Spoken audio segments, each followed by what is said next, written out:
Selamat sore Ibu dan teman-teman. Kembali lagi bersama saya Nirmala Pesari Ibu NIM 102024011, dosen pengampu mata kuliah Biostatistika, Ibu Pemarida Simbolon SKM MKes. Saya akan bahas tentang permutasi dan kombinasi. Yang pertama, permutasi. Permutasi adalah susunan-susunan yang dibentuk dari anggota-anggota suatu himpunan dengan mengambil seluruh atau sebagian anggota himpunan dan memberi arti pada urutan anggota dari masing-masing susunan tersebut. Rumusnya NPR sama dengan N faktorial dibagi dengan N kurang R faktorial. Keterangannya, PNR, simbol yang menyatakan banyaknya permutasi dari N objek dengan memilih R objek dan mengurutkannya. N, jumlah total objek dalam set. R, jumlah objek yang dipilih dan diurutkan dari N objek. Faktorial, operasi matematika yang mengalihkan semua bilangan bulat positif dari 1 hingga N. Misalnya 5 faktorial, 5 kali 4 kali 3 kali 2 kali 1 sama dengan 120. Lalu permutasi ada beberapa jenis permutasi. Yang pertama permutasi unsur beda, yang maksudnya unsur-unsur yang akan disusun semuanya berbeda. Rumusnya NPK sama dengan N faktorial dibagi dengan N kurang K faktorial. N banyaknya unsur yang tersedia, K banyaknya unsur yang akan disusun, dan N faktorial N1, N kedua, N ketiga, dan seterusnya. Lalu ada jenis permutasi unsur yang sama, adalah susunan dari sekelompok objek yang tersedia terdapat objek-objek yang sejenis. NPK1, K2, K3, dan sampai KT sama dengan N faktorial per K1 faktorial K2 faktorial K3 faktorial sampai KT faktorial.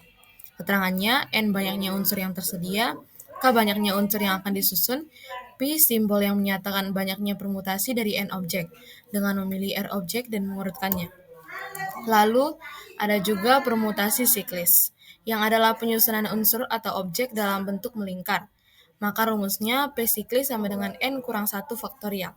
Contohnya, Bella mempunyai 7 buah pernik yang beraneka warna akan disusun pada sebuah gelang.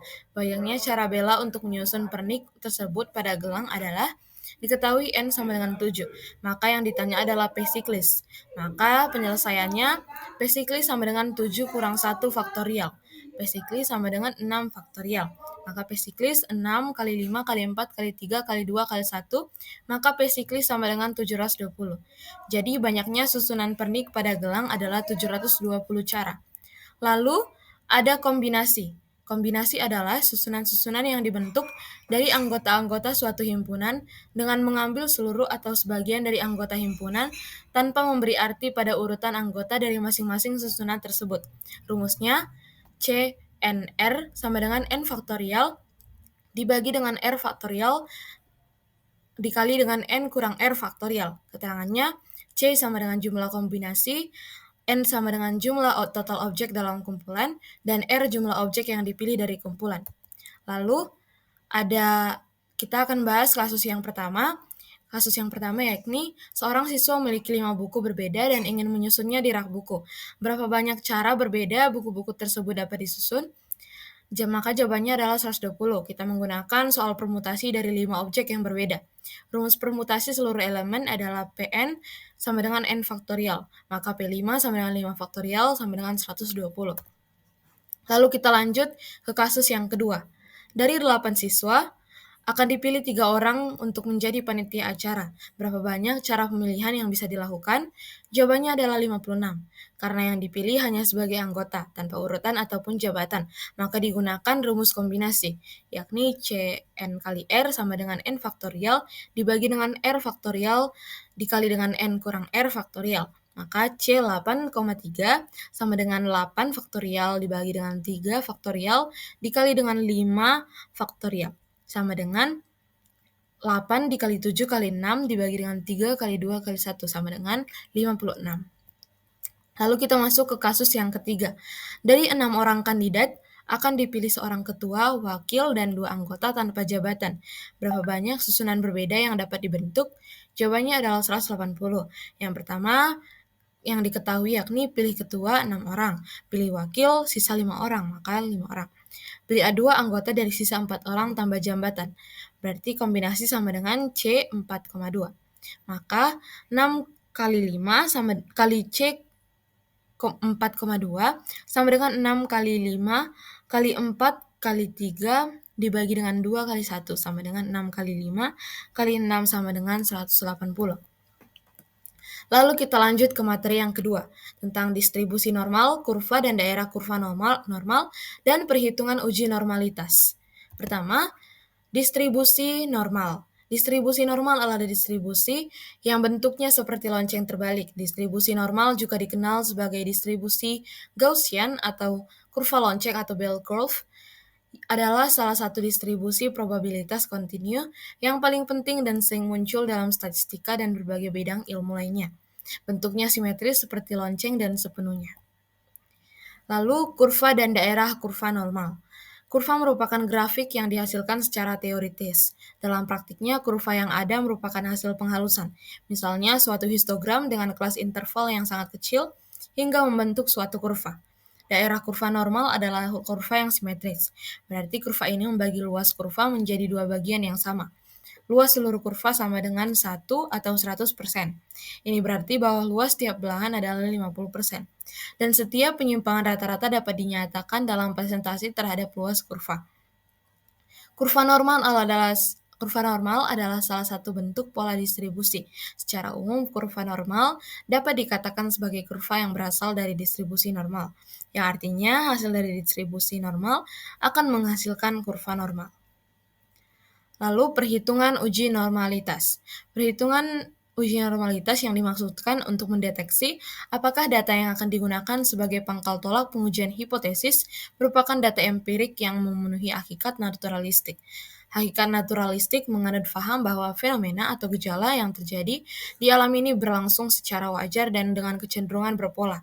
Karena asumsinya normal, maka pengujian didasarkan pada pendekatan Steinin. Maka perhitungan uji normalitas, untuk menghitung uji normalitas, kita akan hitung dulu dari min dari seluruh data tunggal, lalu hitung simpangan bakunya, dan hitung koefisien variasinya. Maka jika koefisien variannya kurang dari 30%, maka berarti data tersebut disebut normal. Seperti ini rumus min, simpangan baku ataupun standar deviasi sampel, dan koefisien variasinya. Lalu kita masuk ke kasus yang pertama.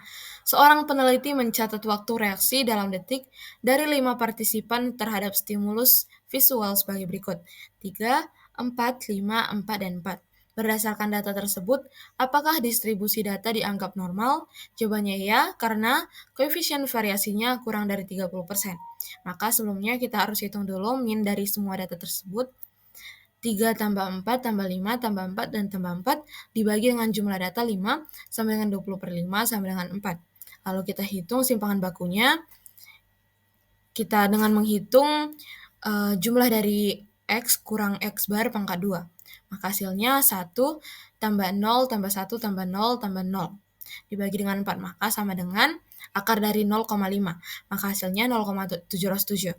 Maka kita hitung koefisien variasinya sama dengan simpangan baku dibagi dengan min 0,707 dibagi 4 dikali 100%. Sama dengan 17,68%. Maka koefisien variansnya kurang dari 30%, maka data tersebut normal. Lalu kasus yang kedua, data berat badan dalam kilogram dari 4 siswa adalah 55, 57, 60, dan 58. Apakah data tersebut berdistribusi normal? Jawabannya iya, karena koefisien variasinya kurang dari 30%. Pertama-tama kita hitung dulu minnya, dapatlah hasilnya 57,5. Lalu kita hitung simpangan bakunya atau standar deviasi sampelnya, hasilnya adalah 2,08, maka kita masukkan ke rumus koefisien variasi 2,08 dibagi dengan 57,5 dikali 100% sama dengan 3,62%. Maka karena koefisien variasinya kurang dari 30% ataupun koefisien variasinya 3,62%, maka data tersebut berdistribusi normal. Lalu kita masuk ke kasus yang ketiga. Skor ujian dari 6 mahasiswa adalah 60, 62, 59, 80, 65, dan 58. Gunakan uji normalitas berbasis koefisien variasi. Apakah data ini normal? Jawabannya iya, karena koefisien variasinya adalah 12,8% ataupun kurang dari 30%. Kita hitung dulu minnya, hasilnya 64, dan simpangan bakunya 8,22, maka kita hitung koefisien variasinya, 8,22 dibagi dengan 64 kali 100%, sama dengan 12,8%, yang berarti kurang dari 30%, yang berarti data ini normal. Baik, sekian presentasi atau paparan materi dan paparan soal ataupun contoh kasus dari saya. Terima kasih, semoga bermanfaat untuk kita semua.